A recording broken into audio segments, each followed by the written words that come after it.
Fourth law और first law. तो second law क्या कहता है, जो थर्मोडायनामिक्स का सेकंड लॉ है, वो सिंपल सी बात कहता है कि जो हीट का ट्रांसफर है वो हमेशा हॉट बॉडी से कोल्ड बॉडी में होगा। ऐसा किसी भी प्रोसेस से ऑटोमेटिक मतलब कि नहीं हो सकता कि कोल्ड बॉडी से हीट ट्रांसफर होके तो थॉट में आ जाए, ऐसा कभी नहीं हो सकता। तो सेकंड लॉ ऑफ थर्मोडायनामिक्स यही कहता है कि हीट का ट्रांसफर हॉट टू कोल्ड होगा। अब जो मोस्ट इंपॉर्टेंट रहता है कैनॉट इंजन। कैनॉट इंजन समझते हो?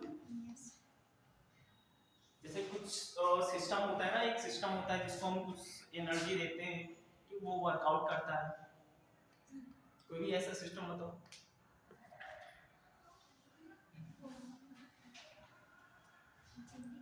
सिंपल सा, अगर तो आप अपनी स्कूटी देख लें या बाइक देख लें, उसमें हम फ्यूल डालते हैं, वो बर्न होता है, प्रोसेस होती है, ठीक है, और हमें मैकेनिकल एनर्जी मिलती है, ठीक है। लेकिन वो मैकेनिकल एनर्जी कितनी मिलती है, हमने जो 100 अगर जो 1 लीटर उसमें पेट्रोल डाला, तो क्या वो 1 लीटर पेट्रोल की एनर्जी टोटली मैकेनिकल एनर्जी में कन्वर्ट हुई?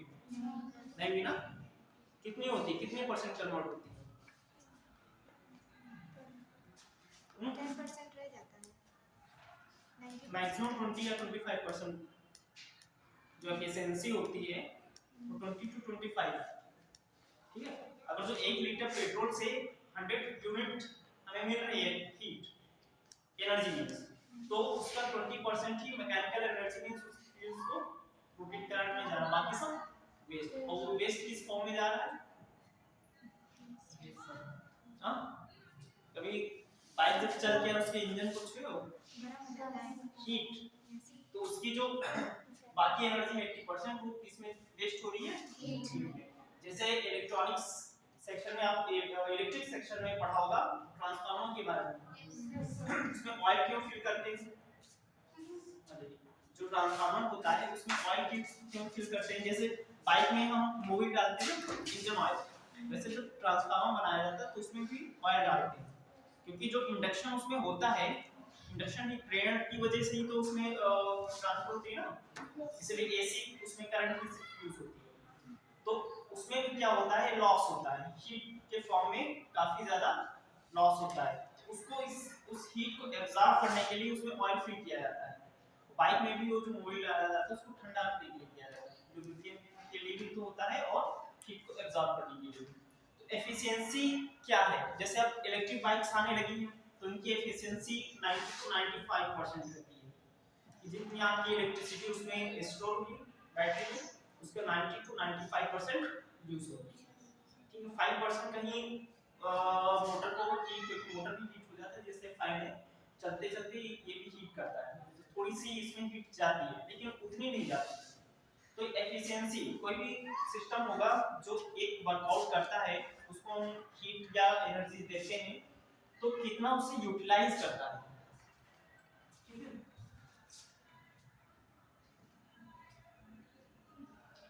इधर से इनपुट हुआ, इधर से आउटपुट, ठीक है। बीच में क्या होगा, वर्क डन। तो कैनॉट एक आइडियल इंजन है, उसमें बताया जाता है कि उसकी जितनी एफिशिएंसी है उससे ज्यादा किसी भी प्रैक्टिकल लाइफ में किसी भी इंजन की एफिशिएंसी ज्यादा नहीं होगी। और एफिशिएंसी का फॉर्मूला क्या होता है, किसी को याद है? बोलो, किसी को याद है? बताओ बताओ, याद हो तो बताओ।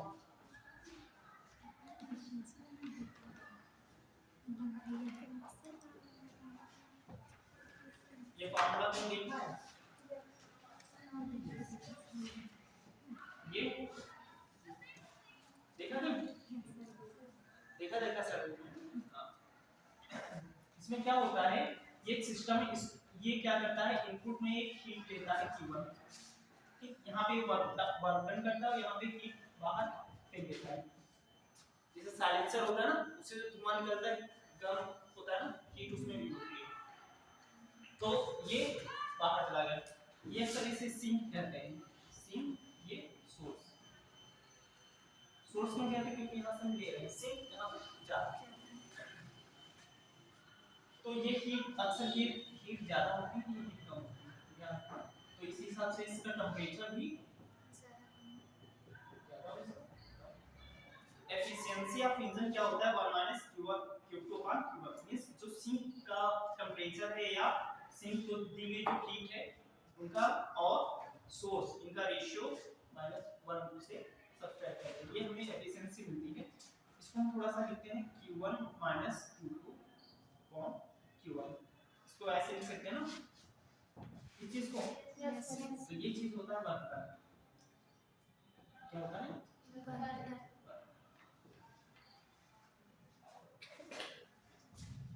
ये फॉर्मूले याद रखने दोनों क्योंकि इनके क्वेश्चंस पूछे जाते हैं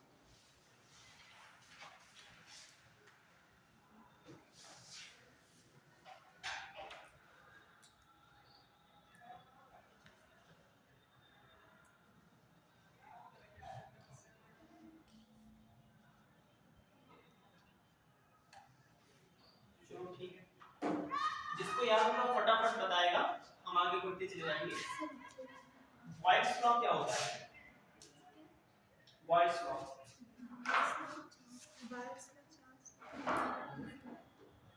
हाँ वही बॉयल्स लॉ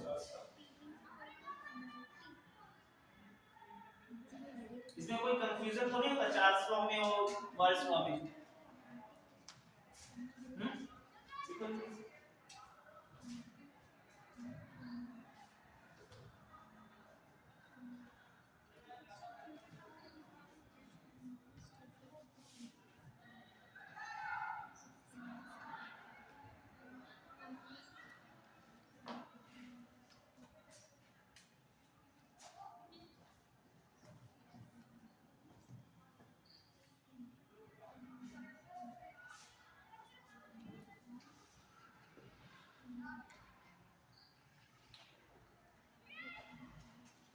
क्या तुम लोगों का लिख गया बॉयल्स लॉ क्या कहता है ये देखो इन जो दो लॉ होते हैं ना ये परफेक्ट गैस के लिए होते हैं इसमें ध्यान रखना कि परफेक्ट गैस जो होती है वो आइडियल गैस होती है आइडियल समझते हो ना आदर्श आइडियल मींस क्या होता है आइडियल गैस आदर्श आदर्श जो पालन करती है सब जो सारे नियम फॉलो करे सब नियम फॉलो करे ऐसा कोई होता है नहीं होता एक्चुअली में ऐसा कोई नहीं होता ठीक है तो परफेक्ट गैस या आइडियल गैस उनके लिए ये लॉ है ठीक है जो रियल गैस होती है ये तीन शब्द में यहाँ पे मिलेंगे आइडियल गैस परफेक्ट गैस और रियल गैस ठीक है जिसमें रियल गैस क्या होती है जो प्रैक्टिकल लाइफ में हम लोग देखते हैं वहाँ पे क्योंकि वहाँ पे सारे नियम वैसे फॉलो नहीं हो पाते क्यों क्योंकि हमारे पास इक्विपमेंट्स जो है वो इतने जो कि परफेक्ट नहीं है हो सकता है कंटेनर हमारा कहीं से लीक कर जाए हो सकता है कंटेनर ऐसे मटेरियल का बना हो जहाँ जो कुछ पोरस हो कुछ निकल जाए उससे प्रेशर तो इस वजह से वो परफेक्ट नहीं हो पाता है ठीक है तो ये सारे जो लॉ हैं परफेक्ट गैस के लिए बॉयल्स लॉ चार्ल्स लॉ ये सब परफेक्ट गैस के लिए ideal gas sir real gas जो है सर अगर उस पे कम प्रेशर डालेंगे तो क्या वो लिक्विड फॉर्म में चेंज हो जाएगी हाँ वो तो है लिक्विड फॉर्म में तो बदलती है जैसे हीलियम होती है ना हीलियम गैस हाँ आइडियल गैस वो तो हो ही जाएगी आइडियल गैस में हो जाएगी तो आइडियल तो वही आइडियल हो जाती थी उसी को मान के तो देखा गया कि रियल में होता है कि नहीं होता है जब सारी कंडीशंस फॉलो हो जाती हैं तो वो गैस में चली जाती है अब जो घर में सिलेंडर होता है वो भी तो गैस होती है सिलेंडर में लिक्विड होता है कभी उसको मिला के देखना हल्का कलर होता है पानी की तरह वो उसको इतना प्रेशराइज किया जाता है कि लिक्विफाइड हो जाती है और हर गैस के लिए अपना प्रेशर अलग होता है ठीक है सारे सबके लिए अलग होता है आइडियल गैस देखो ये छोटी छोटी बातें हैं ठीक है ये छोटी छोटी बातें हैं इनसे क्या होता है तुम्हारा कॉमन सेंस क्रिएट होता है तो कंपटीशन में कॉमन सेंस ही काम आता है ठीक है बहुत ज्यादा नॉलेजेबल होने की जरूरत नहीं है कि कॉमन सेंस आपका स्ट्रांग होना चाहिए उसके लिए बेसिक इंफॉर्मेशन जरूरी है ठीक है चलिए फिर बॉयल्स लॉ क्या कहता है इसमें टेंपरेचर कांस्टेंट और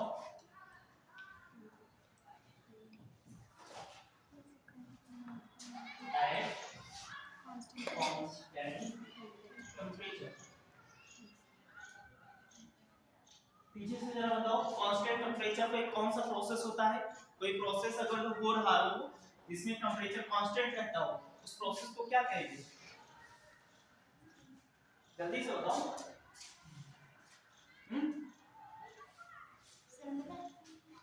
एक ऐसा प्रक्रम जिसमें तापमान समान रहता हो। हाँ, सही बोले थे ब्रो। समतापी प्रक्रम तो सोच क्यों रहे हो? समतापी प्रक्रम कहते हैं, आइसोथर्मल प्रोसेस कहते हैं। ठीक है, तो जो बॉयल्स लॉ है, इस लॉ को जो गैस फॉलो करेगी जिस प्रोसेस में, उस प्रोसेस को क्या कहेंगे हम? आइसोथर्मल। क्यों? क्योंकि इस लॉ को फॉलो करने के लिए उसको टेम्परेचर कांस्टेंट रखना पड़ेगा। इन isothermal process,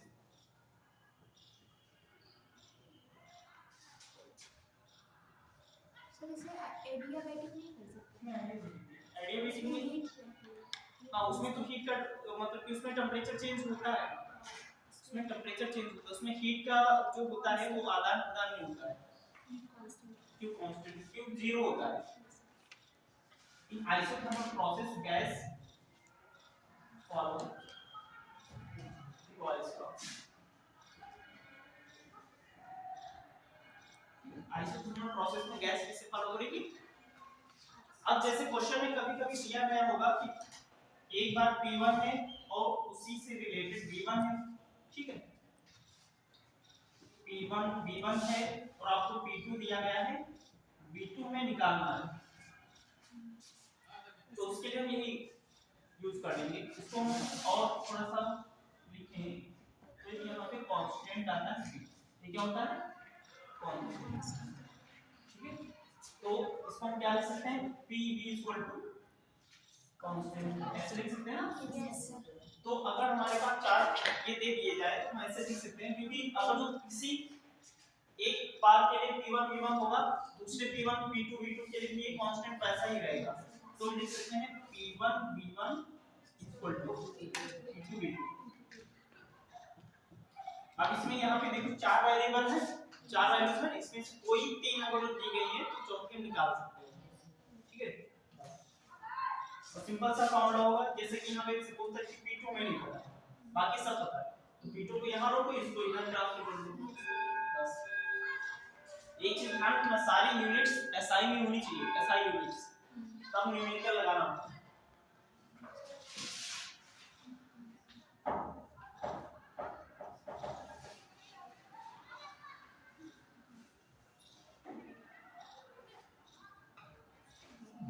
इससे रिलेटेड जो ग्राफ जाता है,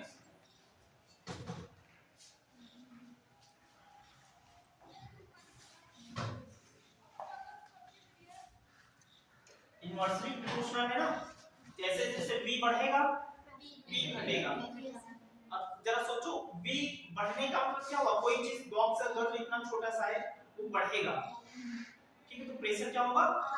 कम होगा। अगर जो किसी को वॉल्यूम अगर कम कर दो तो प्रेशर क्या होगा? बढ़ जाएगा ना। तो वैसे ही अब अगर इसको हम ग्राफ पे प्लॉट करके देखते हैं तो क्या यहाँ पे P कर दें, यहाँ पे P कर दें, तो क्या होगा कि लो वॉल्यूम पे प्रेशर क्या होगा? लो होगा कि हाई होगा? लो वॉल्यूम पे। सोचो इसको अगर हम जीरो कर दें तो इनफाइनाइट हो जाएगा, ऐसा होता नहीं, लेकिन इनफाइनाइट का मतलब बहुत ज्यादा हाई, और अगर तो v जीरो हो जाए तो मतलब कि हाई हो जाए तो ज्यादा हो जाए, इनफाइनाइट कर दे तो 1 upon infinite क्या होता है? 1 upon infinite 0, 1 upon 0 infinite, ये चीज याद है। ठीक है, इनफाइनाइट का मतलब मैक्सिमम, ठीक है, तो इसको अगर मैक्सिमम कर देंगे तो ये क्या हो जाएगा? जीरो की तरफ। मींस अगर इसको हम मैक्सिमम करेंगे तो इस तरफ जाएंगे ना, मींस यहां पे करेंगे तो इसका डिक्रीज कुछ ऐसे होगा, ये जैसे जैसे वॉल्यूम बढ़ाते जाएंगे प्रेशर ऐसे घटता चला जाएगा। ठीक है, ये एक परफेक्ट गैस के लिए मिलेगा, ठीक, उसी टेम्परेचर पे और वहां ये किसी टेम्परेचर पे होगा। अगर इसी टेम्परेचर पर हम रियल गैस का देखें ना तो ये ग्राफ वो ग्राफ थोड़ा इससे हट के होगा, ऐसे। क्या हम तुम्हें फॉलो नहीं करेंगे, थोड़ा सा ठीक करेंगे, ठीक है। अगर हम टेम्परेचर चेंज कर दें तो वही चीज फॉलो करेगी दूसरी, ऐसे। ये आइडियल गैस, ये रियल गैस, ये रियल है, सीधी लाइन आइडियल गैस।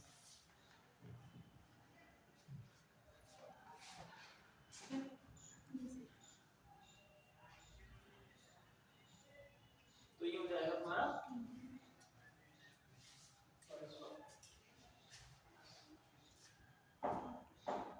ये टेम्परेचर बढ़ाया गया है यहाँ पे, बिल्कुल ज्यादा है। जैसे जैसे टेम्परेचर बढ़ता है, इन जितने भी ग्राफ है इनमें जब भी टेम्परेचर बढ़ेगा ये ऊपर की तरफ जाएगा, ठीक है, वो भी प्लॉट होगा।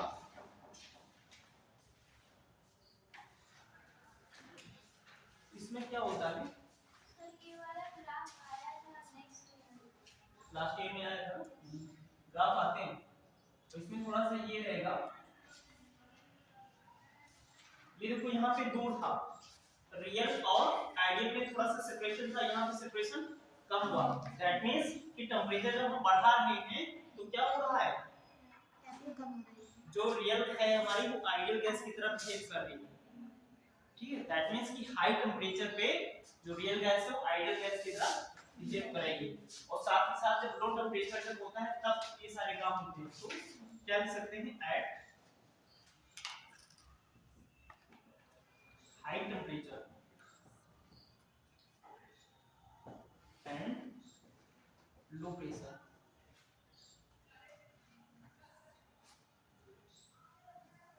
real gas follows perfect gas, या follow real gas behaves as perfect gas, ठीक है, हाई टेम्परेचर पे होता है। और ये चीज मैंने देखी है, जिससे आपके सिलेबस की तो बात नहीं है, लेकिन क्वांटम मैकेनिक्स में जो होता है वहां पर भी ऐसे देखा जाता है, हाई टेम्परेचर पे वो क्लासिकल मैकेनिक्स की तरह बिहेव करती है। तो कहीं भी जरूरत पड़े या क्वेश्चन ऐसा है कि हाई टेम्परेचर पे बिहेवियर ऐसा होगा, तो वो क्या होता है, वो आइडियल पे चला जाता है, ठीक है, हाई टेम्परेचर पे। आगे और भी हम देखेंगे बॉयल्स लॉ में। चार्ल्स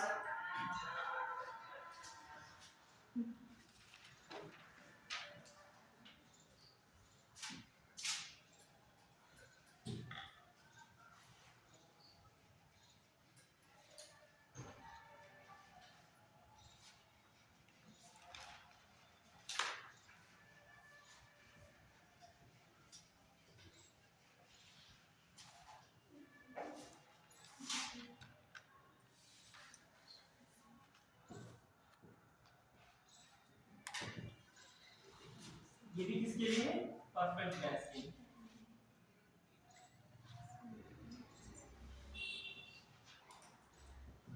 परफेक्ट गैस के लिए है, इसमें क्या होता है, अब बताओ।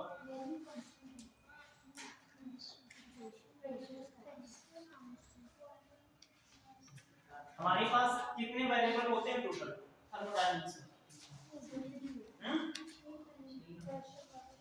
पीवीटी तीन तो होते हैं, प्रेशर, वॉल्यूम और टेम्परेचर। वहां पे हमने बात की थी प्रेशर, वॉल्यूम और टेम्परेचर की, टेम्परेचर कांस्टेंट था वहां पे, ठीक है। अब यहाँ पे V is proportional to T, हाँ, प्रेशर क्या होगा, कांस्टेंट एट कांस्टेंट प्रेशर। अब प्रेशर कांस्टेंट हो गया, तो जब प्रेशर कांस्टेंट होता है और कोई प्रोसेस होता है तो उस प्रोसेस को क्या कहेंगे, आइसोबैरिक प्रोसेस, हिंदी में क्या कहते हैं, समदाबीय प्रक्रम, ठीक है। तो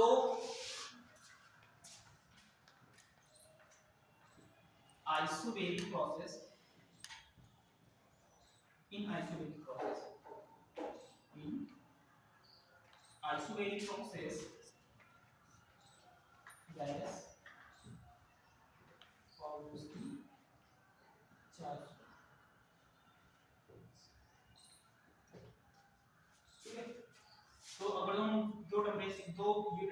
दो बार ले लें तो v upon t1 should be equal to v2 upon t2 हो जाएगा। अब इन चारों में से कोई तीन हमें बताओ तो चौथा में मिल सकता है।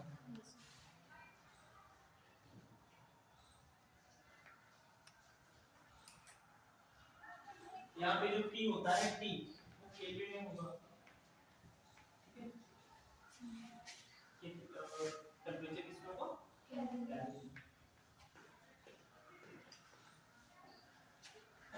गैस की इक्वेशन क्या होती है? आइडियल गैस इक्वेशन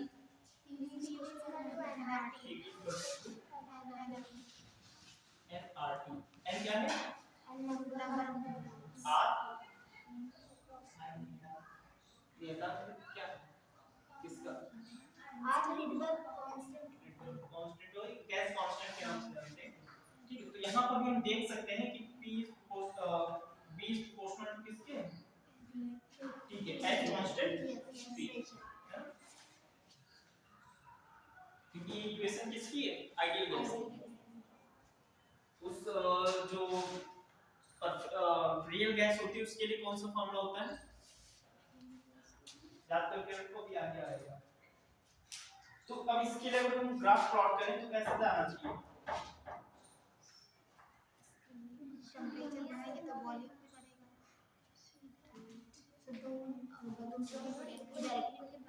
यहाँ पे टेम्परेचर करने, यहाँ पे वॉल्यूम करने, तो कैसे जाएगा? लीनियर जाएगा। अगर जो ये समझ में आ गया ना ग्राफ प्लॉट, तो आप बस क्वेश्चन को देखेंगे, टिक करेंगे। लीनियर है ना, सीधा सामने। अगर जो ऐसे होता तो स्क्वायर है, स्क्वायर वाला कैसे जाएगा? वैसे ऐसे बहुत ज्यादा तुमसे खेलने के लिए नहीं आएगा, इसे जेई की क्वेश्चन है। आपसे बस उतना ही पूछा जाएगा जितना फिजिक्स में है, एनालिटिकल बहुत ज्यादा नहीं पूछा जाएगा, जो बेसिक है बस वही। तो यहाँ पे लीनियर है, तो लीनियर है तो ये सीधे जाएगा। अगर यहाँ पे कोई होता प्लस सी में, ठीक, तो वो कांस्टेंट यहाँ पे ऐसे कुछ जाता, वो है नहीं, तो ये क्या हो जाएगा? बिल्कुल ओरिजिन से जाएगा। कहाँ से जाएगा? ओरिजिन से।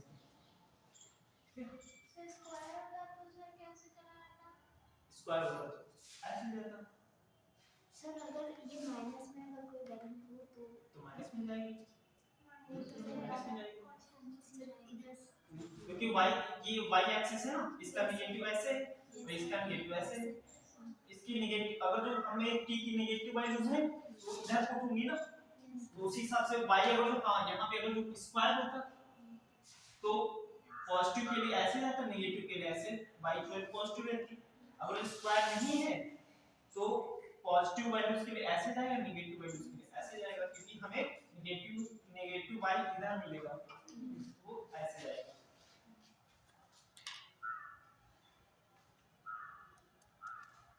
जो परफेक्ट गैस होती है दैट मींस की real gas, sorry perfect gas नहीं, रियल गैस।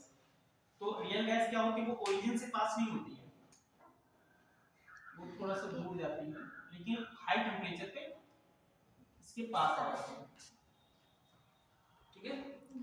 ये क्या है? रियल गैस, ये आइडियल गैस। तो यहाँ पर भी ये टेम्परेचर जब हाई होता है तब यहाँ पे होता है, क्योंकि टेम्परेचर यहाँ पे कम था, जैसे जैसे टेम्परेचर बढ़ा वो पास हो जाता है। तो at high temperature and low pressure real gas behaves as perfect gas. यहाँ पर भी वैसे ही होगा।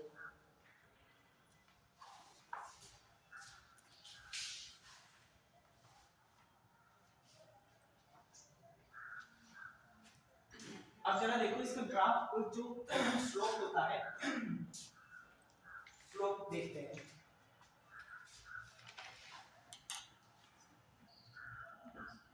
x एक्सिस पे t है, यहाँ पे v। सर इसमें at high temperature and low pressure लिखा है। हाँ, तो लो प्रेशर यहाँ पे तो प्रेशर कांस्टेंट है ना? हाँ प्रेशर कांस्टेंट हो सकता है, हमने ज्यादा लो प्रेशर पे हमने काम किया हो, लो प्रेशर लिया वही फिक्स कर दिया, ठीक है? प्रेशर यहाँ पे चेंज नहीं हो रहा, लेकिन जो हमने लिया है वही कम, ठीक है? अब यहाँ पे देखते हैं, तो इसका स्लोप हमें निकालना है। स्लोप स्लोप क्या होगा, कोई दो पॉइंट्स लेते हैं ऐसे से, ऐसे निकालते हैं, ये थीटा, तो थीटा इक्वल टू होता है tan थीटा इक्वल टू तो delta b upon delta t होगा, ये होगा स्लोप ऐसे तो निकालते हैं ना, y एक्सिस पे जो होता है उसका डिफरेंस इन दो पॉइंट्स का, और नीचे क्या है x एक्सिस का डिफरेंस। अब ये चीज हमें कहां से मिलेगा, अभी सब काम आइडियल गैस के लिए होता है, आइडियल गैस के लिए क्या होता है PV nRT, अब V अपान T है ना, तो V अपान T अपने पास ले आते हैं 3 से nR/P हो जाएगा, तो इसको हम लिख सकते हैं V अपान T को लिख सकते हैं nR/P, ठीक है। तो इसका स्लोप, इसके स्लोप में क्या आ गया, स्लोप में आ गया, स्लोप में के फॉर्मूले में आ गया nR/P, प्रेशर आ गया हमारे पास। अब वही बात हम यही करने जा रहे हैं कि हो सकता है हमने कम प्रेशर पे काम किया हो, किसी ने ज्यादा प्रेशर पे काम किया हो, ठीक है, तो ग्राफ सबका क्या होगा, अलग अलग होगा, क्यों, क्योंकि इसका जो स्लोप है वो प्रेशर पे डिपेंड कर रहा है, ठीक है, वो किस पे डिपेंड कर रहा है, प्रेशर पे। तो अब अगर जो आपसे ग्राफ से कुछ क्वेश्चन ऐसे पूछे जा रहे हैं कि तो ग्राफ दे दिए गए, ठीक है, चार्ट ग्राफ में ये T है, ये P है, एक ऐसे और एक ऐसे, ये कोई गैस A है, ये कोई B है, दो अलग अलग काम किए गए।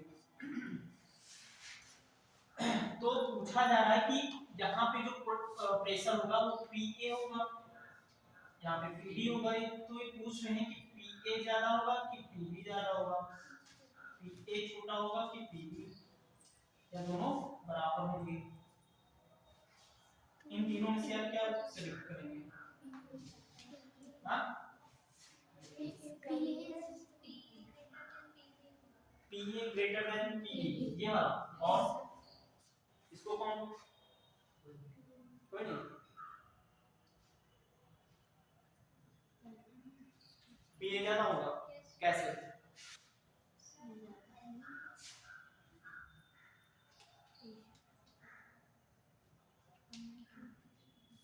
लास्ट लेक्चर में हो जाता है, स्लोप क्या होता है, ढलान होती है ना, जैसे फर्स्ट फ्लोर की इसकी ढलान क्या है, 0 है, जितना ये इंक्लाइन होती जाएगी इसका ढलान बढ़ता जाएगा, तो इन दोनों में से ढलान किसकी ज्यादा है, ऊपर वाले की, तो ढलान जो है स्लोप है वो प्रेशर के इनवर्सली प्रोपोर्शनल है, उल्टा काम करेगा, जिसकी ढलान ज्यादा होगी उसका प्रेशर कम होगा, जिसका जिसकी ढलान कम उसका प्रेशर ज्यादा, तो ये और होगा, ठीक है, तो हम यहाँ पे लिख सकते हैं बिकॉज स्लोप जो है slope is inversely proportional to pressure, ठीक है, that's why PA is less than PB, क्योंकि गैस A का जो स्लोप है वो ज्यादा है rather than B।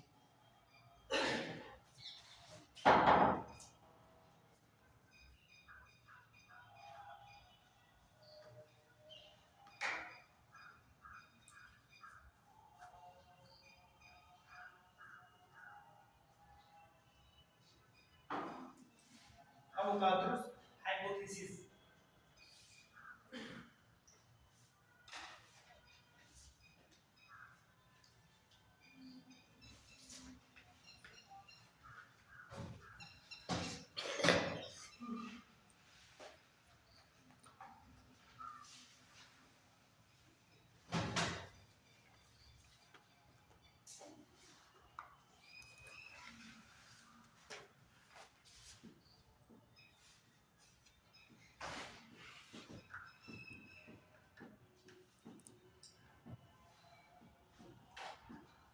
hypothesis means क्या होता है,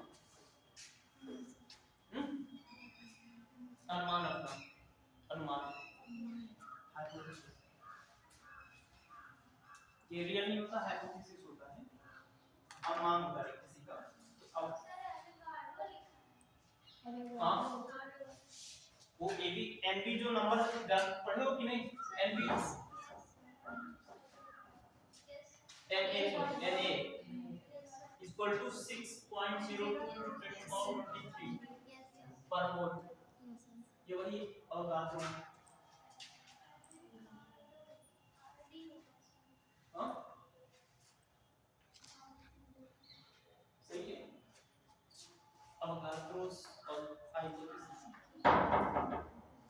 चलिए इनका मतलब क्या था, इनकी हाइपोथेसिस क्या थी।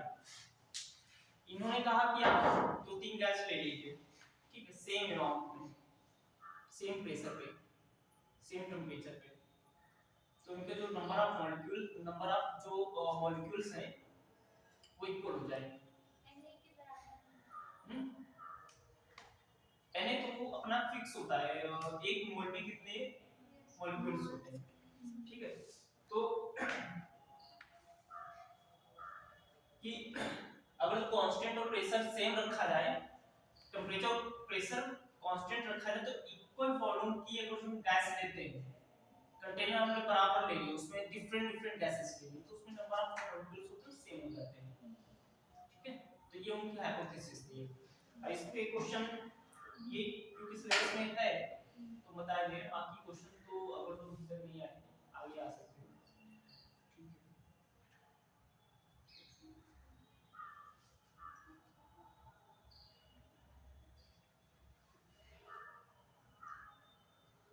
तो अगर एक गैस है हमारे पास 50 ml, 100 ml ले ली, उसके मॉलिक्यूल्स x हैं, 100 ml है, उसके मॉलिक्यूल्स हमने x लिए, देखिए। तो दूसरी गैस में अगर उसी टेम्परेचर प्रेशर पे है, 100 ml वो भी है, तो उसके मॉलिक्यूल्स कितने होंगे, x होंगे। अगर उतने ही टेम्परेचर प्रेशर पे उतने ही हमने जो कि 200 दूसरी गैस ले ली, 200 ml दूसरी गैस ले ली, तो उसके मॉलिक्यूल्स 2 टाइम्स हो जाएंगे, बस इतना ही है बस।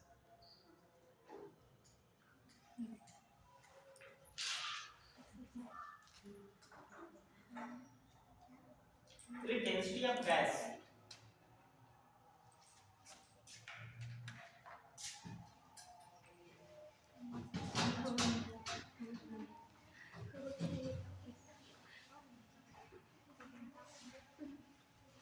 डेंसिटी शब्द तो पहले मैंने सर बताया है, डेंसिटी क्या होता है, घनत्व, वो तो हिंदी है। डेंसिटी को समझते हो ना, इमेजिन करो डेंसिटी क्या चीज होती है।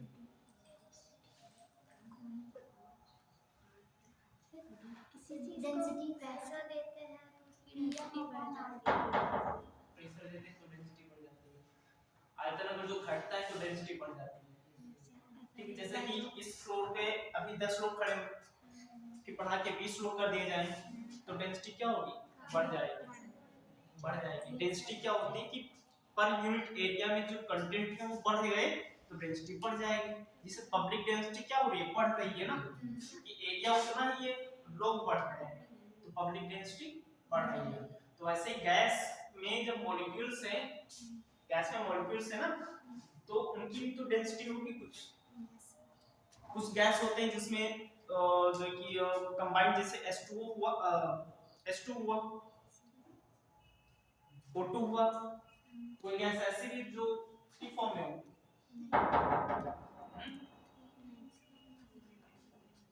कोई गैस बताओ, कोई गैस जिसमें ढेर सारे मॉलिक्यूल्स हों,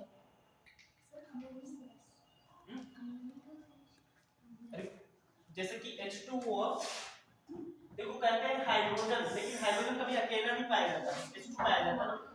O2 हमेशा ऑक्सीजन जो होती है O2 फॉर्म में पाई जाती है हमेशा, O में नहीं पाया जाता है। तो ये क्या होता है, ऐसे जो एक मॉलिक्यूल होगा ऐसे पाया जाएगा। हो सकता है कोई गैस ऐसे हो जिसमें ढेर सारे ऐसे हो, तो उसकी डेंसिटी क्या हो जाएगी, बढ़ जाएगी। तो इन सब चीजों पे जो है कि डिपेंड करता है कि गैस की डेंसिटी क्या होगी। तो हम गैस की डेंसिटी पे बात करते हैं,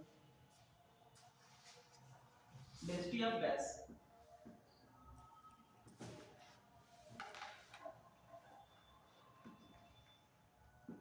PV nRT, ये फॉर्मूला पढ़ा है, ठीक है। n क्या है, नंबर ऑफ ठीक है, इसको हम लिख सकते हैं mass of gas upon molar mass of gas. ये क्या है? Mass of gas upon molar mass of gas.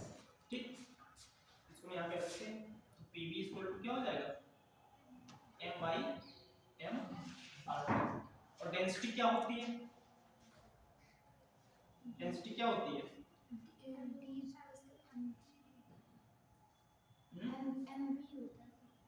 m कौन ये होता है मास पर वॉल्यूम। तो इसको हम यहाँ से लिख सकते हैं, so pv upon m equal to RT, कितना लिख सकते हैं ना, बाई m। p को भी उधर लेके जाए,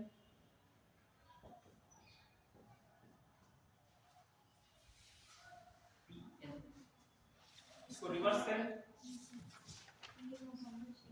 m upon v equal to क्या हो जाएगा? pm upon RT।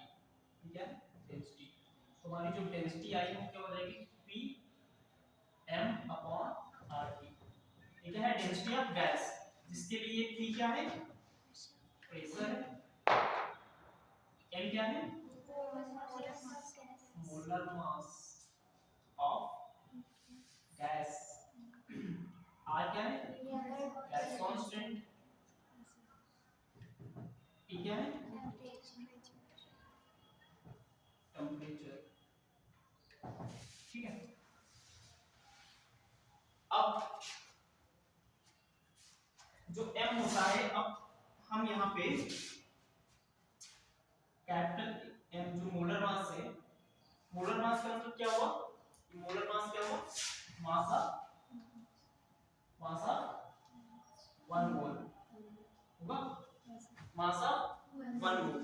1 मोल हुआ टोटल, जैसे कि किलोग्राम होता है ना, जैसे चीनी लाए 1 किलोग्राम, ठीक है, 1 किलोग्राम में हमने मान लिया कि 6.02 × 10⁻23 क्रिस्टल होते हैं 1 केजी में। तो वैसे ही 1 मोल में जो नंबर ऑफ मॉलिक्यूल्स होते हैं या नंबर ऑफ एटम्स होते हैं वो कितने होते हैं? 6.0 मींस Na होते हैं। ठीक है, तो वो जितने हैं इतने का जो है कि मास है टोटल का, और एक का मास हम मान लेते हमारे पास होता है m, तो स्मॉल m है यहाँ पे, क्या है? Mass of 1 molecule. एक मॉलिक्यूल का मास m है और हमारे पास है कितने? वो, तो टोटल मल्टीप्लाई कर देंगे तो हमारा जो मिलेगा वो क्या मिलेगा? Molar mass. ठीक है, इसको हम यहाँ पे पुट करते हैं, तो t बराबर क्या हो जाएगा? m n a RT। तो इसको थोड़ा सा हम रीअरेंज करके लिखेंगे, तो pm upon r by na t, ये होगा।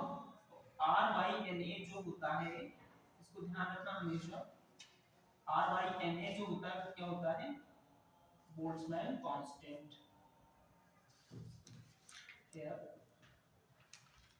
जो kb है ये है r बाई na तो जानते हो ना, तो ये kb क्या है? Boltzmann constant.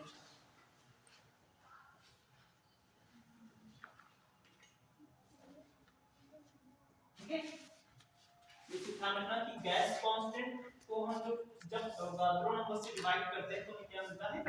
बोल्ट्जमैन कांस्टेंट मिलता है। तो डेंसिटी का फॉर्मूला हमारे दो फॉर्मेट में आ गया, R और मोलर मास। यहाँ पे ये वाला मास किसका है? एक मॉलिक्यूल का। ठीक है,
देखो बाकी तक हम लोगों ने जो बात की है थोड़ा बार-बार गैस के बारे में, बस गैस को टेम्परेचर दे रहे थे, ठीक उसका प्रेशर देख रहे थे, वॉल्यूम कितना कंटेन कर रहा था, ये सब देख रहे थे। अब थोड़ा उसके अंदर जाएंगे, उसके मॉलिक्यूल्स के लेवल तक, ठीक है। तो वहां पे हम देखेंगे कि एक गैस जो होती है उसके अंदर मॉलिक्यूल्स भागते दौड़ते रहते हैं, ठीक है। काइनेटिक शब्द का मतलब क्या हुआ, जिसमें गति हो, जिसमें मोशन हो, ठीक है। जैसे कि हम लोग वास्तव में नहीं पढ़ते हैं कि गैस और लिक्विड सॉलिड इनमें डिफरेंस क्या होता है। सॉलिड में सब पास पास होते हैं, फिक्स रहते हैं। लिक्विड में पास होते हैं, पास थोड़ा कम होते हैं और मूव करते रहते हैं। गैस में तो मूव पास होते ही नहीं, बहुत दूर होते हैं और मूव करते रहते हैं, ठीक है।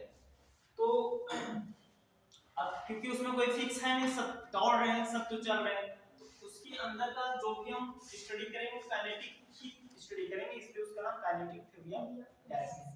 तो इसके कुछ पोस्टुलेट्स हैं।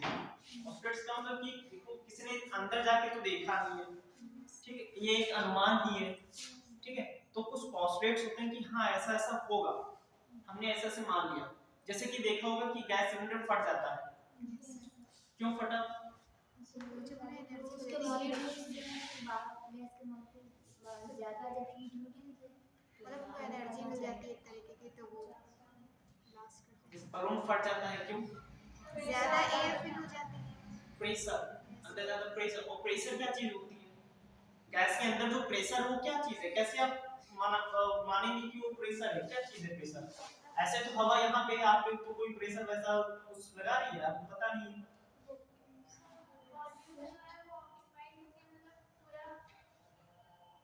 स्पेस कवर्ड नहीं हो पाती है, क्या प्रेशर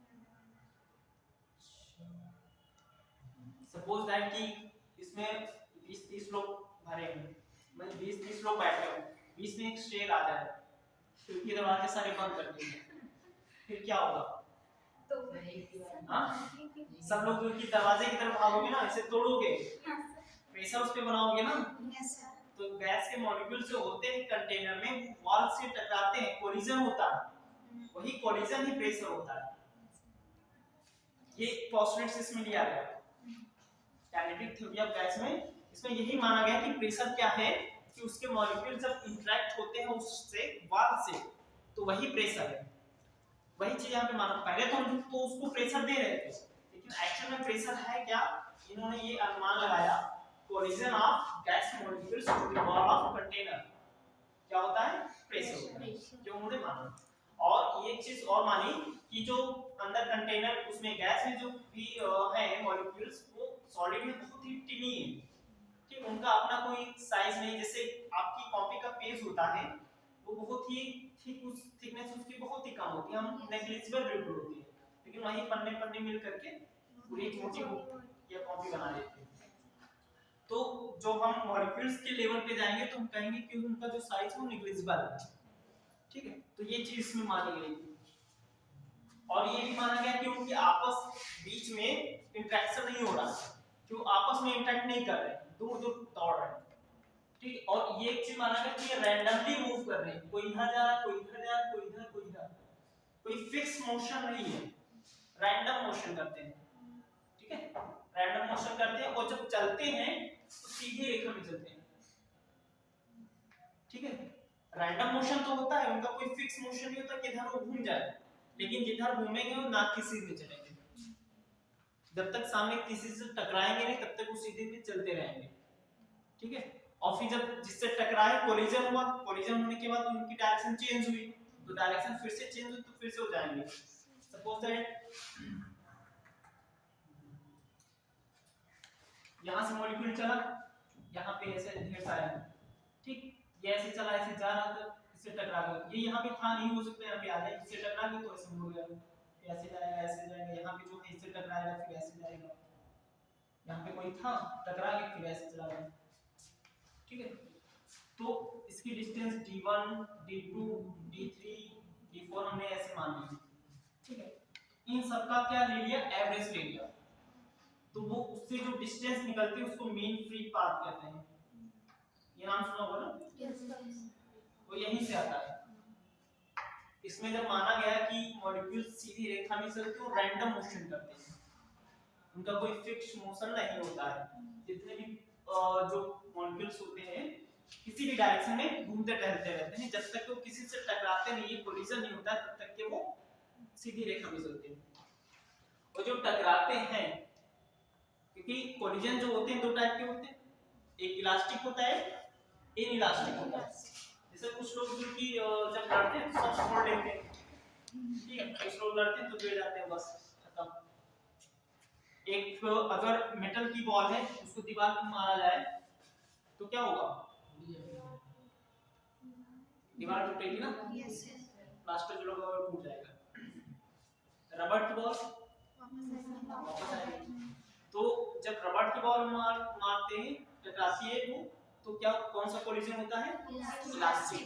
अगर वहां पे कुछ चेंज हो गया, कोलिजन की वजह से कुछ चेंज हुआ, तो चेंज होने के लिए, क्योंकि कोई भी चीज अगर जो घटना घटित हो रही है प्रकृति में, तो उसको घटित करने के लिए हमें एनर्जी चाहिए।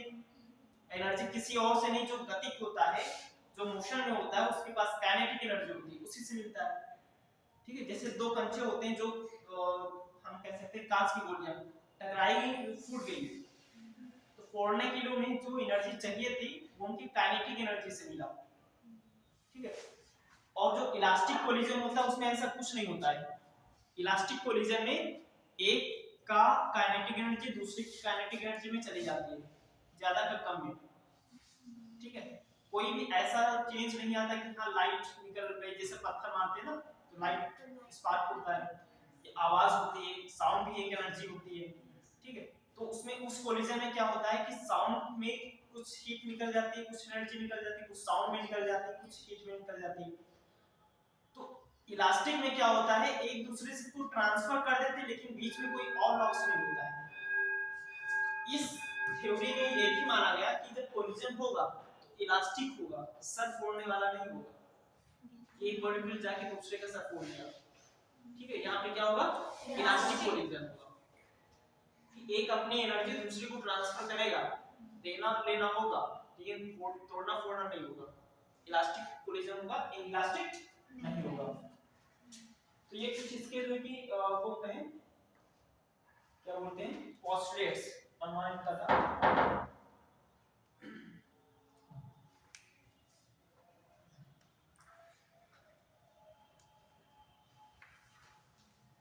और इन्होंने एक चीज और माना कि इनकी जो काइनेटिक एनर्जी है,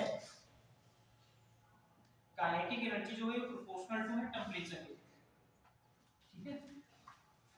ये भी माना इन्होंने, काइनेटिक एनर्जी प्रोपोर्शनल है टेंपरेचर के। अब बताओ अगर कोई गैस हमारे पास है, ठीक है, उसका टेंपरेचर हमने 0 कर दिया, 0 केल्विन, तब क्या होगा,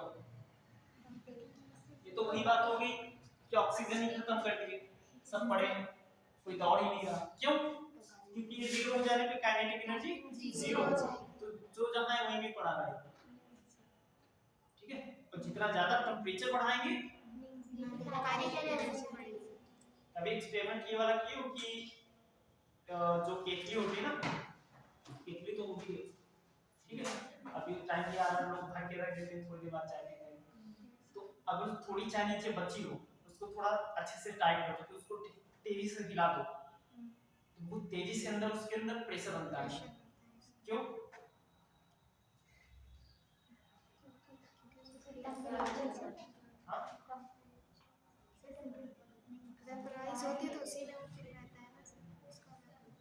वो अजीब से उससे आवाज निकलने लगती है ना, मींस वो जहाँ पे एयर टाइट होता है वहां से ऐसा लगता है अंदर से कोई प्रेशर निकल रहा हो, जो कि पहले नहीं निकल रहा था, जब शेक कर दिए तब निकलने लगता है। ऐसा क्यों होता है, उसे मेरे टाइम में मैंने जब किया तो ढक्कन में उड़ गया था। ठीक है, तो वो क्या होता है, यहाँ पे प्रोसेस का भी ध्यान रखना है। सर गैस के मॉलिक्यूल्स में मतलब काइनेटिक एनर्जी ज्यादा हो जाएगी जब उसको मूव करेंगे। शेप करेंगे, हाँ वेरी गुड। काइनेटिक एनर्जी, अब यहाँ पे अगर काइनेटिक एनर्जी हमने ज्यादा कर दी तो क्या ज्यादा होगा, टेम्परेचर। तो चाय गर्म करने का एक ही तरीका है कि उसको शेक कर दो, तो क्या हो जाएगा, टेम्परेचर बढ़ जाएगा, लेकिन बहुत ज्यादा नहीं बढ़ेगा। यहाँ पे जो प्रोसेस हो रहा है कौन सा प्रोसेस हो रहा है, आइसोथर्मल, आइसोबैरिक या आइसो क्या, या आइडियाबैरिक, आइसोथर्मल हो गया। आइसोथर्मल कैसे होगा, टेम्परेचर टेम्परेचर बढ़ रहा है। टेम्परेचर बढ़े, अच्छा कांस्टेंट ना होगा। आइसोपूरिक वॉल्यूम बढ़ा, वॉल्यूम नहीं बढ़ा है ठीक है, लेकिन टेम्परेचर बढ़ रहा है। आइसोबेरिक आइडियाबैटिक तो क्यों नहीं जा रहा, नहीं सर ऐसे मैंने इस पे वर्क किया ना, उसको शेक किया, उस पे वर्क किया, कोई ना तो उसको हीट दी है ना उससे हीट ली, लेकिन टेम्परेचर बढ़ रहा है, दैट मींस हीट बढ़ रही है। ठीक है, उसकी इंटरनल एनर्जी बढ़ रही है, तो उसको जब शेक करते हैं ना तो उसकी इंटरनल एनर्जी बढ़ जाती है, क्योंकि उस पे हमने वर्क किया, तो उसकी वजह से उसका टेम्परेचर बदल जाता है, वो एक आइडियाबैटिक प्रोसेस होता है। ठीक, उसकी वजह से उसका टेम्परेचर बढ़ जाता है, टेम्परेचर बढ़ा, दैट मींस कि उसके जो मॉलिक्यूल्स होते हैं वो मोशन ज्यादा करते हैं, जब हम शेक करते हैं उसका मतलब उसमें मोशन हम दे रहे हैं, मोशन ज्यादा होगा तो टेम्परेचर ज्यादा होगा, टेम्परेचर ज्यादा होगा तो काइनेटिक एनर्जी ज्यादा होगी, तो ये चीज हो जाती है।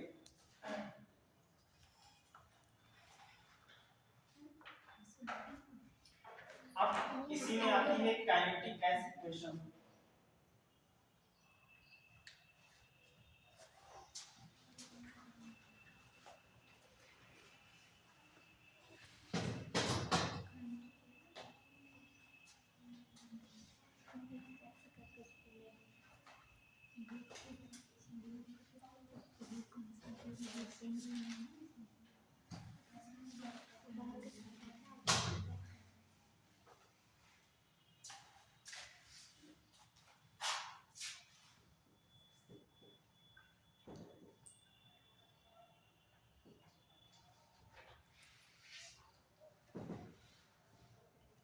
काइनेटिक गैस इक्वेशन,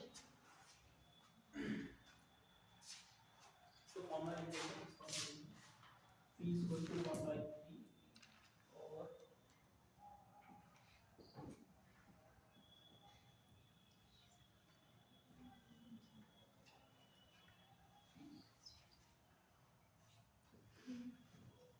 कोई बता सकता है इसमें जो वेरिएबल्स हैं क्या क्या है, प्रेशर है, एम क्या है, नंबर ऑफ मोल्स। देखो अब यहाँ पे हम लोग गैस के अंदर घूम चुके हैं, यस सर।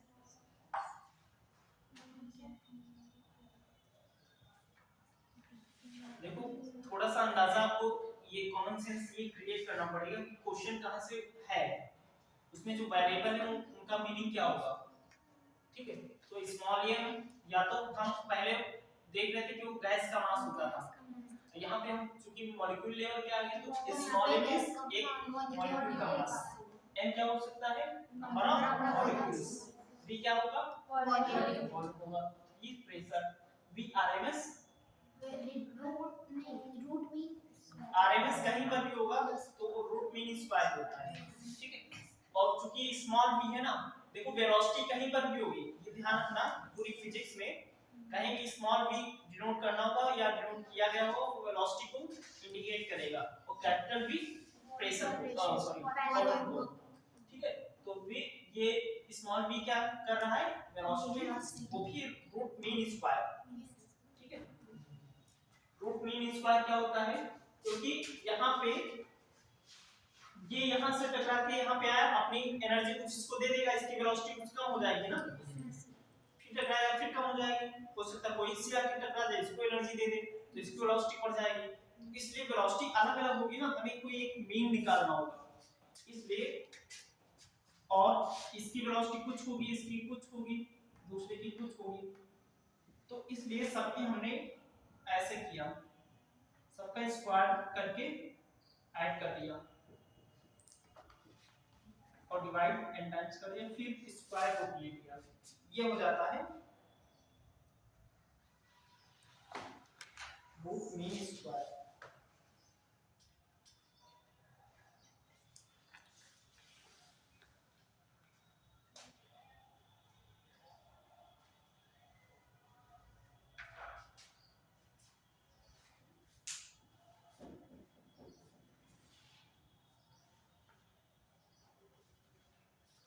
या फिर इनको लिख लो, m क्या है,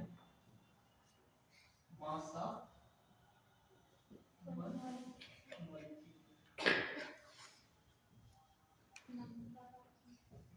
ऑफ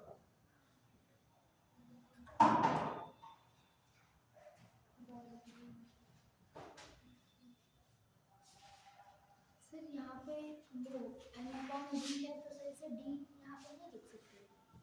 क्या चीज, यहाँ पे m/d है तो सर d इसे डेंसिटी, हाँ वो मास ऑफ गैस होता था। नहीं सर, अगर इसे सेपरेट करके लिखना चाहें m/v और नहीं तो देखो ये पूरी गैस है, ठीक है, पूरी गैस का मास वहां पे हम m लेते हैं, यहाँ पे अंदर जो एक छोटा सा मॉलिक्यूल है उसका मास m है।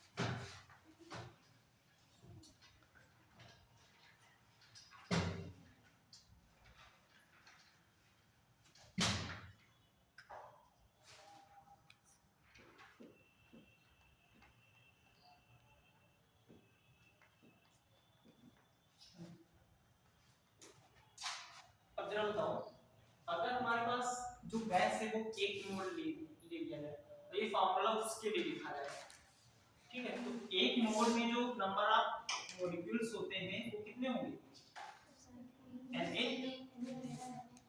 होंगे ना, तो हम इसको रिप्लेस कर दें, P इक्वल टू क्या हो जाएगा, 1/3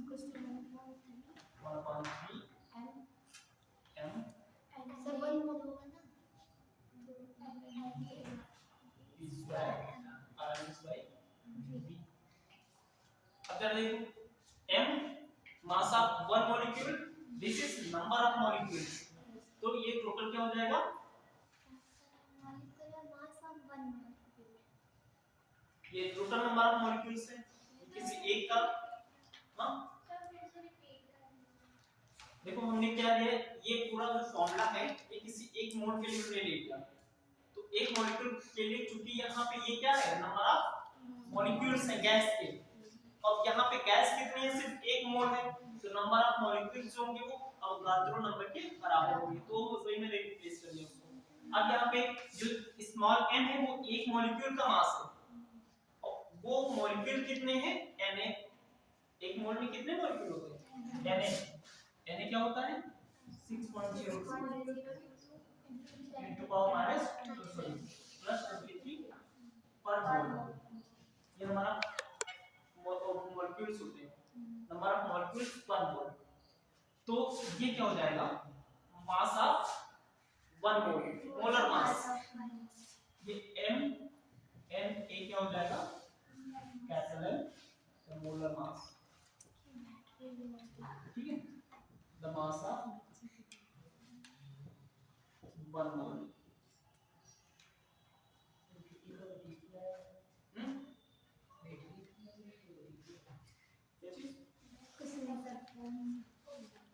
चल नहीं रहा क्या, अच्छा बैटरी डाउन है, 20% है। बैटरी सेवर पे लगा दो 19%। सो हाँ तो ये मोलर मास हो जाएगा ना, तो P इक्वल टू क्या हो जाएगा 1/3 m V RMS square by V, क्या हो जाएगा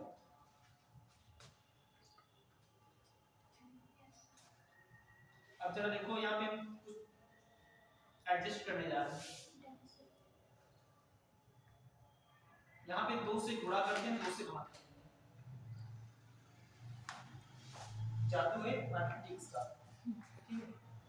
तो क्या हो जाएगा 2/3 1/2, यहाँ पे b को भी बाहर ले आते हैं। देखो ये फॉर्मूला कुछ ज्यादा पहचाना लग रहा है। b को उठा के इधर ले आओ, b को ट्रांसफर कर दो। Half mv square kinetic energy, ऐसे मुंह से निकलना चाहिए।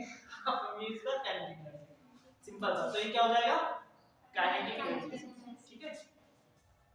तो ये हो जाएगा 2/3 काइनेटिक एनर्जी ऑफ 1 मोल। यहाँ पे कितना लेके चल रहे थे हम 1 मोल, तो ये हो जाएगा pv। ये रिलेशन पूछा जाता है, ये चाहे ऐसे पूछा जाए या kinetic energy of 1 mole. ke mean समझ रहे हो ना, ये लिखते हैं। ये क्या हो जाएगा 3/2 pv। अब देखो इन दोनों में तुम्हें कंफ्यूज कराया जा सकता है। हो सकता वो pv पूछे, pv 1 मोल के लिए काइनेटिक थ्योरी, ऐसे क्वेश्चन पूछा जाएगा कि काइनेटिक थ्योरी ऑफ गैस में pv और काइनेटिक एनर्जी के बीच में रिलेशन क्या होगा। ऑप्शन में दे दिया जाएगा 2/3 3/2 ऐसे ऐसे। ध्यान रखना काइनेटिक एनर्जी 2/3 मल्टीप्लाई करते हैं तब pv आता है, लेकिन जब काइनेटिक एनर्जी पूछा जाएगा तो 3/2 pv, ठीक है। और यहाँ पे एक शॉर्टकट भी है, अगर तो डायमेंशन कम कर दिया जाए, 2 डायमेंशन 3 डायमेंशन बदल दी जाए, ये डायमेंशन बताता है या डिग्री ऑफ फ्रीडम बताता है।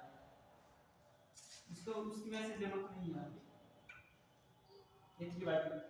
इनको याद रखना है, इसको या इसको, इसे एक को याद रखना। ये 1 मोल के लिए है।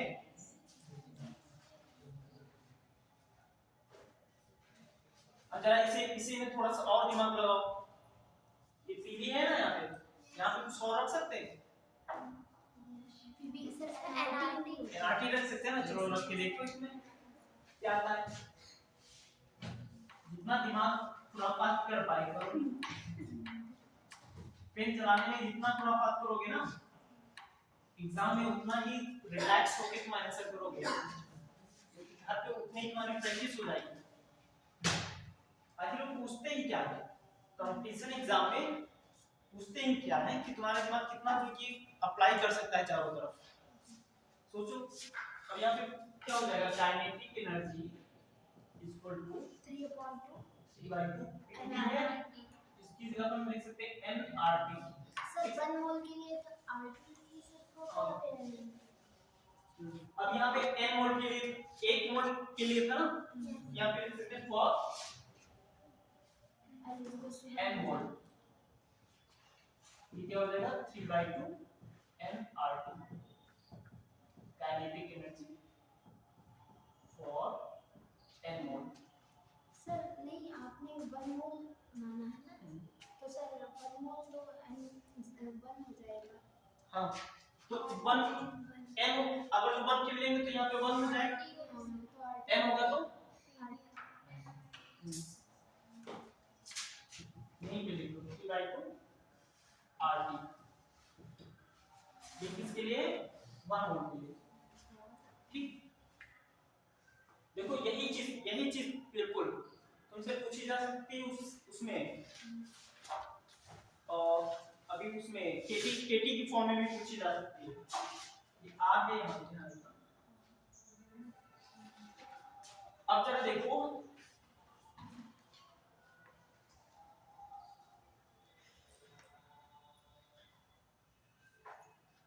ये n मोल के लिए हो गया ना।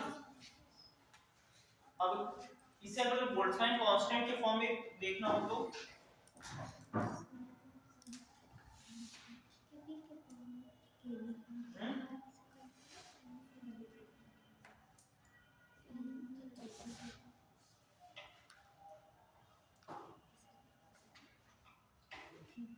यहाँ से जरा देखो काइनेटिक एनर्जी प्रोपोर्शनल टू आ रही है किसके, टेम्परेचर के जो हमने माना था, ठीक है।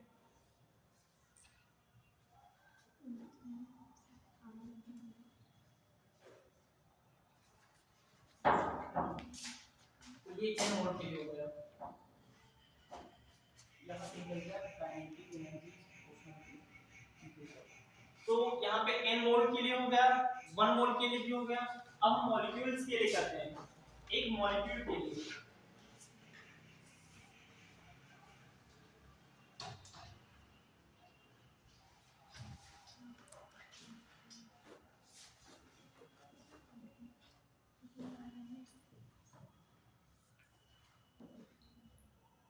अब जरा देखो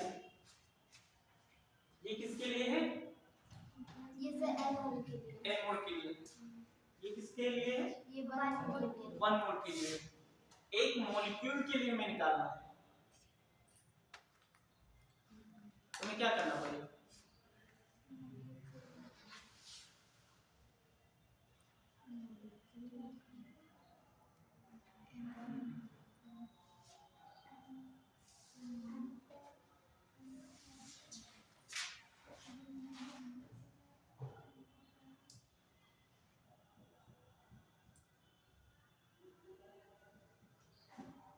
देखिए 15 पेन है, ठीक, उनकी कीमत 75 दी गई है।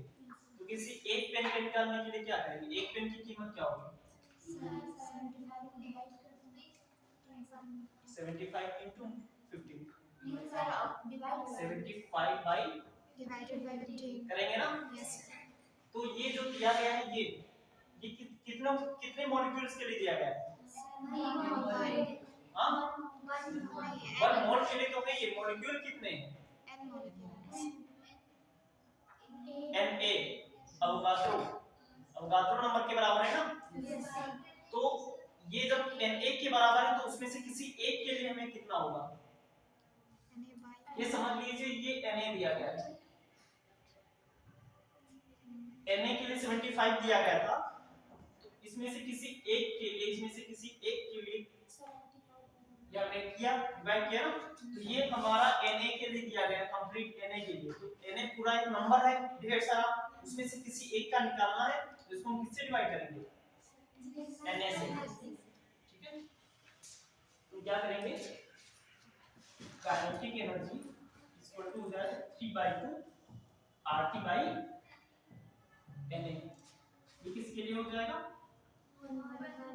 मॉलिक्यूल। यहाँ पे ये जो कितने ये जो पूरा दिया गया था कितने के लिए दिया गया, 6.02 23 इतने मॉलिक्यूल्स के लिए दिया गया था।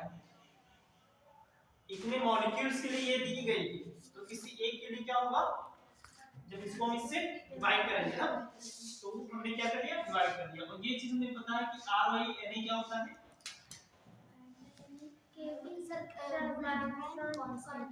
Boltzmann constant. सिंपल भी के लिखा हो सकता है, भी हमने इसलिए लिख दिया कि याद है, और 1 मॉलिक्यूल। जरा पीछे एक फॉर्मूला भी जहां पीछे आया था, वहां पे जहां जहां एक मॉलिक्यूल की बात होती है वहां पे क्या आ जाता है, केवी, और जहां एक मोल की बात आती है वहां पे आर, मींस गैस कांस्टेंट मोल से और बोल्ट्जमैन कांस्टेंट मॉलिक्यूल से। तो मॉलिक्यूल की जब की बात होगी वहां पे बोल्ट्जमैन कांस्टेंट आएगा, जहां पे मोल की बात होगी वहां पे।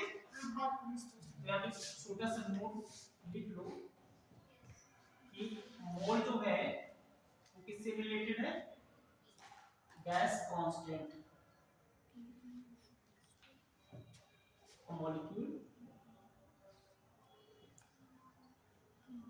Boltzmann constant.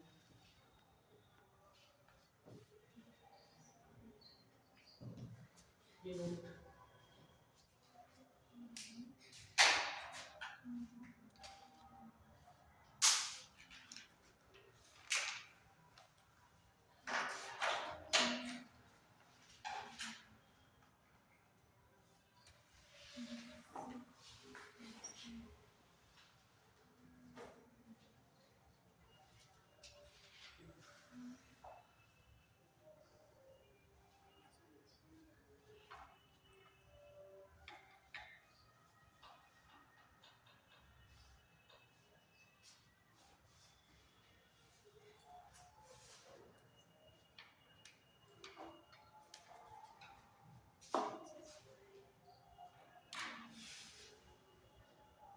यहाँ पे ये वाला जो फॉर्मूला आया था इसको इसमें देखते हैं, ये लिख दिया ना इधर का।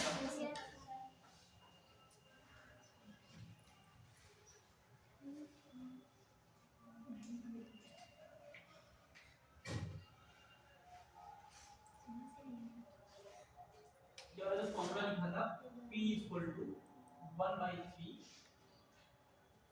mvrms square by p। क्योंकि हम यहाँ पे फॉर्मूला निकालने जा रहे हैं, ये तो लिख लेना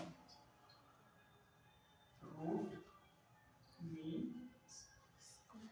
स्क्वायर वेलोसिटी, ये यहाँ से vrms क्या आ जाएगा, pv 3pv अपॉन m, ये कैपिटल M है तो vrms क्या हो जाएगा 3, और pv की जगह पे क्या लिख सकते हैं nRT by square.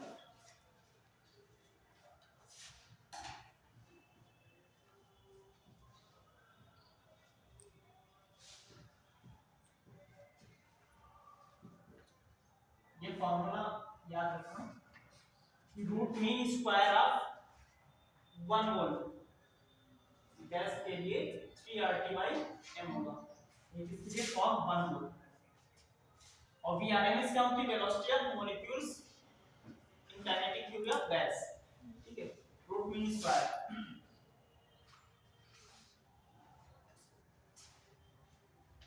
RT by m, m क्या है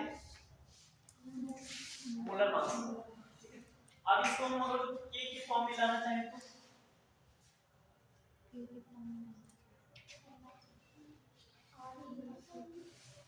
ये r के फॉर्म में है ना,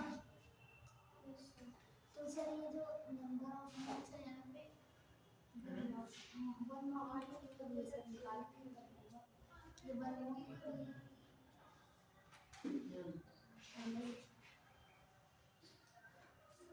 तो क्या लिखेंगे, m की जगह पे क्या लिख सकते हैं,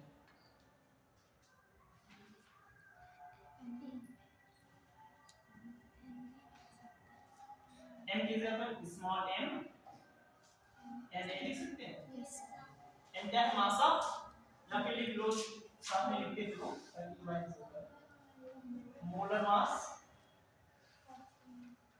स्मॉल m क्या है, mass of 1 molecule n r by n क्या हो जाएगा k by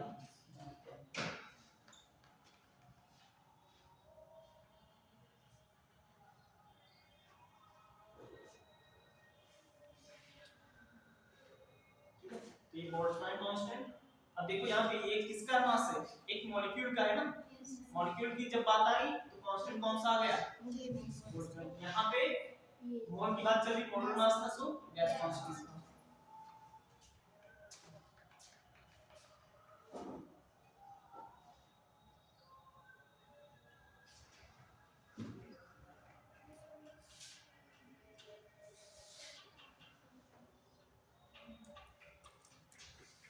डेंसिटी का फॉर्मूला क्या आया था जरा तो,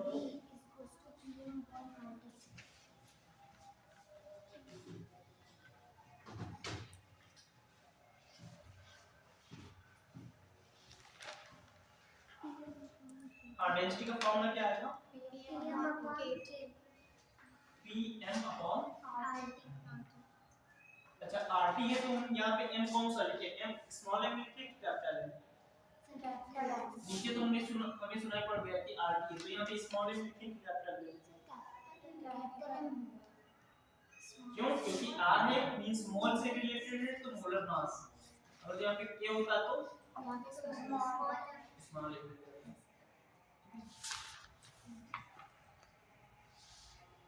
तो d by p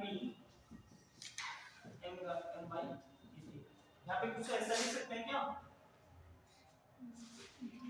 सो ये स्मॉल m चलेगा, ये कैपिटल m लिखते चलिए।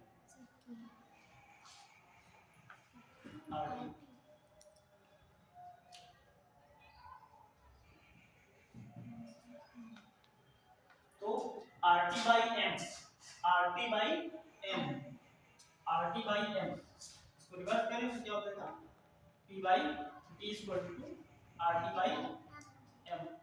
ठीक, तो इसकी जगह पर क्या ले सकते हैं 3 p बाई डी, तो ये भी फॉर्मूला एक हो गया।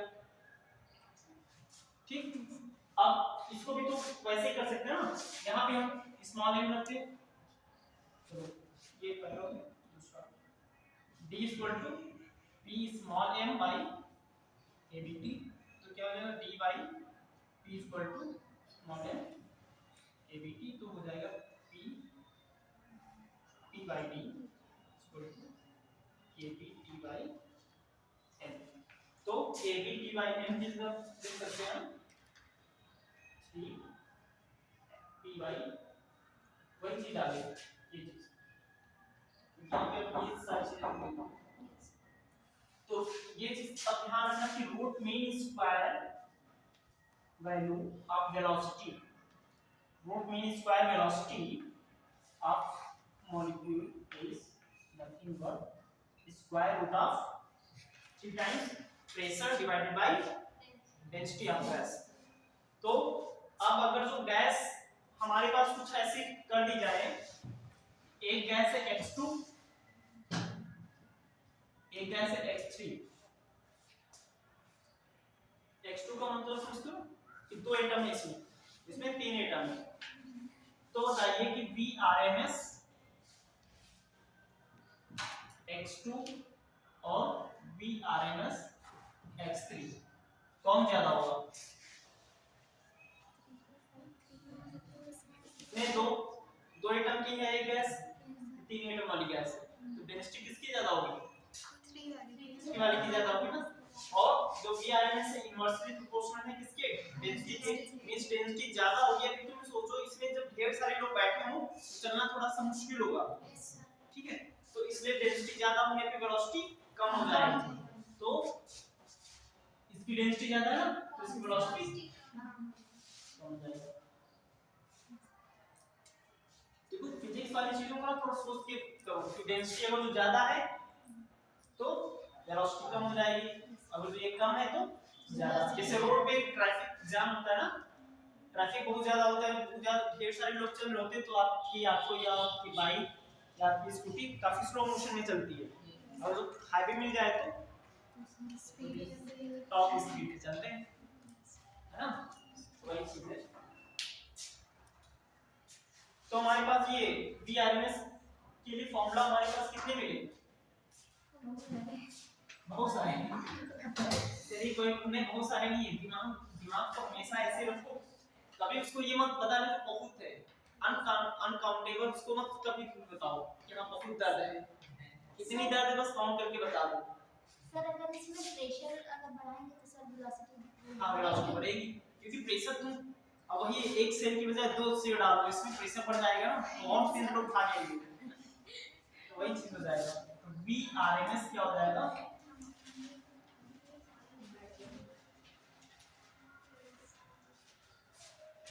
RT बाई m, एक ये फॉर्मूला हुआ, एक जहां जहां कांस्टेंट है बस बदल दो वही, और दूसरा 3p बाई d, 3 ही तो है, बहुत सारे कहां, दिमाग को बता दो कि बहुत सारे तो कहेगा मत बोलो इसको जो भी बताओ काउंटेबल बताओ,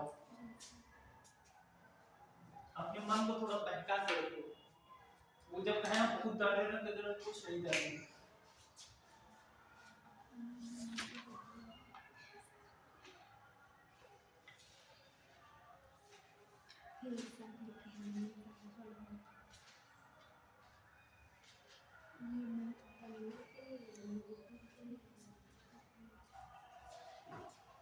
ये लिख गया ना।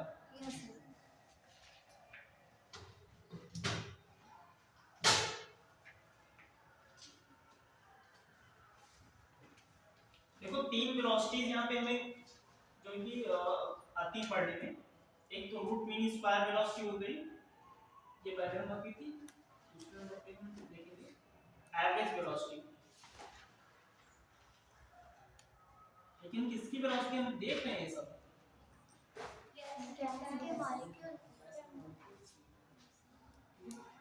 एवरेज वेलोसिटी, जैसे कि मॉलिक्यूल्स ढेर सारे थे, सब अपनी अपनी वेलोसिटी से मूव कर रहे थे, तो हमने सबका सीधा सा ऐड किया v1 + v2 and so on vn by n, ये क्या हो जाएगा एवरेज, ठीक है। तो इसका जो फॉर्मूला होता है उसको जरा याद रखना है इसमें, तो क्या होता है 8RT/πm,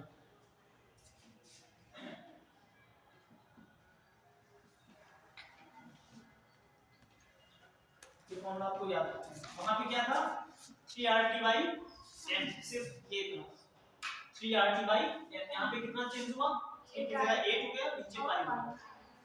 अब ये r कांस्टेंट पे है, मोलर मास में है, तो बोल्ट्जमैन कांस्टेंट और मॉलिक्यूलर मास में हम लिख सकते हैं, ये क्या हो जाएगा 8 और स्मॉल एन,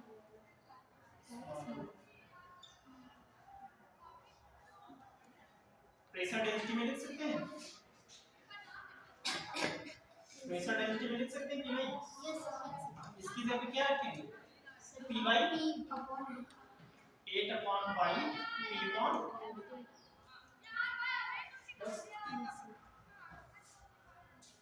और एवरेज वेलोसिटी टेंपरेचर के क्या है प्रोपोर्शनल है मोलर मास, क्योंकि न्यूमेरिकल में हो सकता है मोलर मास अलग-अलग गैस के दे दिए जाए, तब एवरेज वेलोसिटी हमसे पूछा जाए, तब क्या है average velocity inversely proportional to molar mass, इसकी ज्यादा मोलर मास इसका जितना ज्यादा होगा तो कम दौड़ पाएगा, ज्यादा हेल्दी होता है फैट तो ज्यादा होता है उतना दौड़ पाता है, सिंपल सी बात है, जो ज्यादा होता है मास वहां पे वेलोसिटी कम हो जाएगी।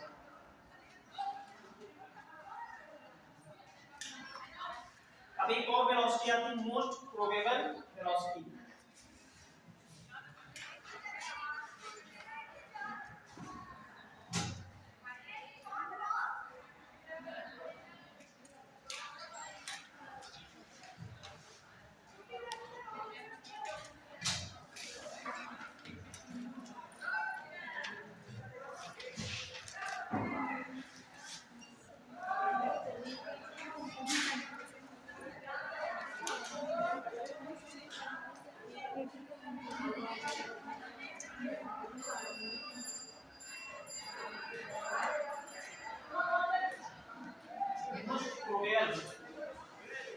प्रोबेबल प्रोबेबिलिटी नाम सुना है, प्रायिकता, तो मोस्ट प्रोबेबल का मतलब कि बहुत ज्यादा संभावना है, ऐसी वेलोसिटी जिसमें होने पाए जाने की संभावना ज्यादा हो, दैट मींस कि उसमें जितने सारे मॉलिक्यूल्स हैं ज्यादातर लोग इसी वेलोसिटी से मूव कर रहे होंगे, ठीक है, ज्यादातर लोग इसी वेलोसिटी से, क्योंकि किसी की वेलोसिटी कम है किसी की ज्यादा है, कुछ ऐसे होते हैं जो मीडियम में रहते हैं लेकिन उनकी संख्या ज्यादा होती है, तो हम कहेंगे कि वो वेलोसिटी क्या है मोस्ट प्रोबेबल है, जैसे उसमें 100 मॉलिक्यूल्स हैं, ठीक है, और 70 हम मान लेते हैं कि 70% इसमें से 70 लोग एक मतलब कि एक ही वेलोसिटी से चल रहे हैं, बाकी 30 में 20 कुछ कम वेलोसिटी कुछ ज्यादा वेलोसिटी से, तो जो 70 वेलोसिटी से चल रहे हैं 70 लोग चल रहे हैं जिस वेलोसिटी से, उसको हम कहेंगे मोस्ट प्रोबेबल वेलोसिटी, क्यों, क्योंकि वो वेलोसिटी ऐसी है जिस पे बहुत सारे लोग चल रहे हैं, किसी एक को पकड़ेंगे तो प्रायिकता बनती है कि उसी वेलोसिटी का निकले, तो मोस्ट प्रोबेबल वेलोसिटी जो होती है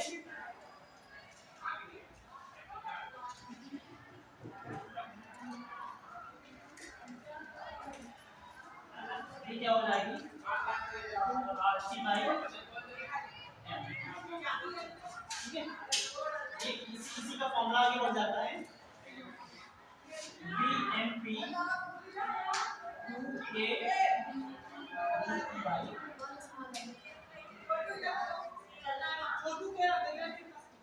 ये स्मॉल की बना से वेलोसिटी है,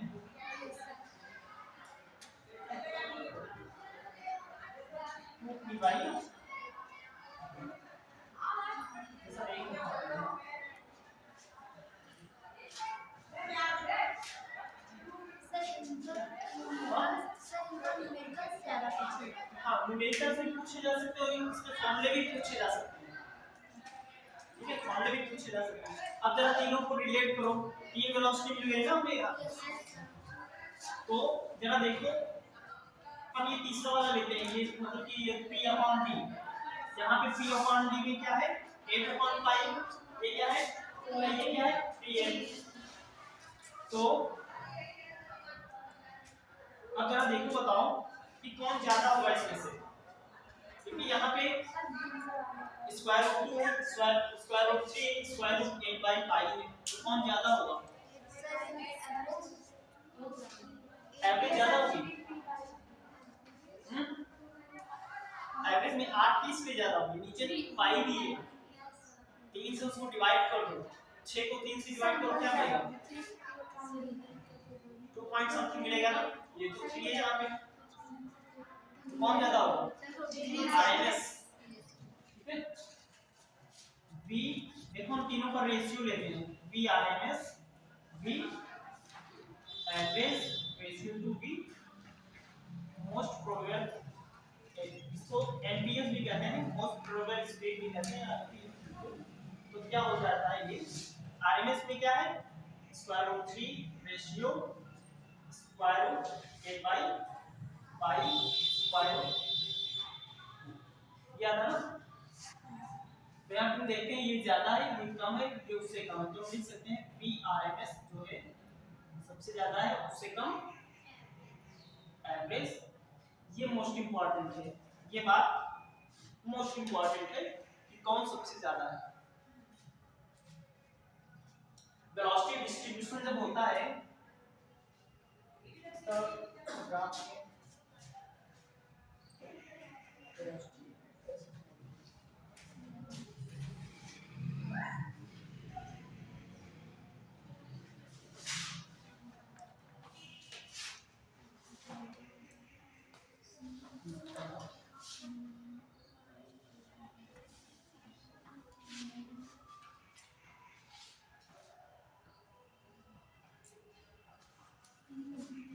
ये वेलोसिटी एक्सिस पे है, यहाँ पे ऐसे मॉलिक्यूल्स, तो इस पे क्या है वाई एक्सिस पे क्या है नंबर ऑफ मॉलिक्यूल्स है, तो यहाँ पे वेलोसिटी नंबर ऑफ मॉलिक्यूल्स इस वेलोसिटी को फॉलो कर रहे हैं, यहाँ के इस वेलोसिटी को फॉलो कर रहे हैं, इस वेलोसिटी को फॉलो कर रहे हैं, तो यहाँ पे जो है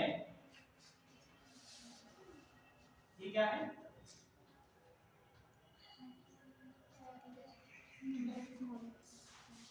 और एक रीजन ऐसा भी आता है जहाँ पे मैक्सिमम लोग फॉलो करते हैं।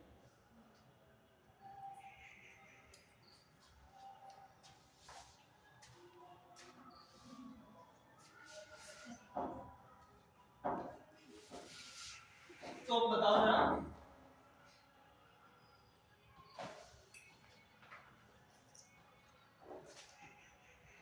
बीआरएमएस इसमें कहाँ पे होगा, हमने 3 पॉइंट लिए, सबसे बीच वाला क्या होगा बीआरएमएस की वैल्यू ज्यादा है, बीआरएमएस क्या है वेलोसिटी है, वेलोसिटी यहाँ पे है यहाँ पे नहीं है, ये जो पीक दिख रही है ना ये नंबर ऑफ मॉलिक्यूल्स यहाँ पे ज्यादा बता रहा है, वेलोसिटी यहाँ पे तुम्हें ज्यादा मिलेगी, तो सबसे ज्यादा वेलोसिटी ये है, उससे कम ये, उससे कम ये, तो बीआरएमएस यहाँ पे होगा, ये क्या होगा एवरेज, ये क्या होगा मोस्ट प्रोबेबल, क्योंकि यहाँ पे ज्यादा लोग मिलते हैं। सर ये समझ नहीं हाँ इस एक्सिस पे वेलोसिटी जा रही है, ठीक है, कितने कितनी वेलोसिटी को कितने कितने लोग फॉलो कर रहे हैं, ठीक है, तो सर फ्रैक्शन ऑफ वेलोसिटी।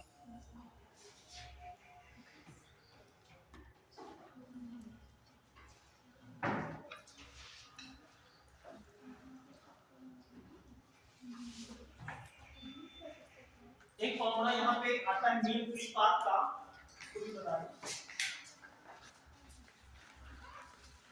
जो स्टार्टिंग होने टाइम हो गया क्या? Yes sir. एक फॉर्मूला बस एक formula mean free path, mean free path जो भी स्टार्टिंग में बताए थे 1/√2 n pi d square. n क्या है? Number density.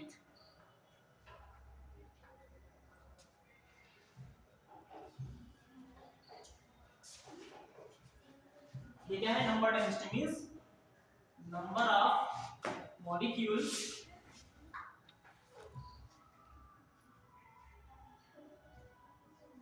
Per unit volume है। दिखाई नहीं देगा अभी लाइट चला देंगे। डी क्या है? Diameter, diameter of molecule. ठीक है। अब न्यूमेरिकल में दिया गया होगा कि गैस के मॉलिक्यूल्स का, एक गैस के मॉलिक्यूल का इतना डायमीटर है, दूसरे का दूसरा है, तो उस हिसाब से मीन फ्री पाथ को हम देख सकते हैं किसका ज्यादा होगा किसका कम होगा। ये क्या है? Lambda minimum, lambda mean free path of molecule. ठीक है। Number density lambda m inversely proportional to d square, lambda m inversely proportional to n। ये रिजल्ट है।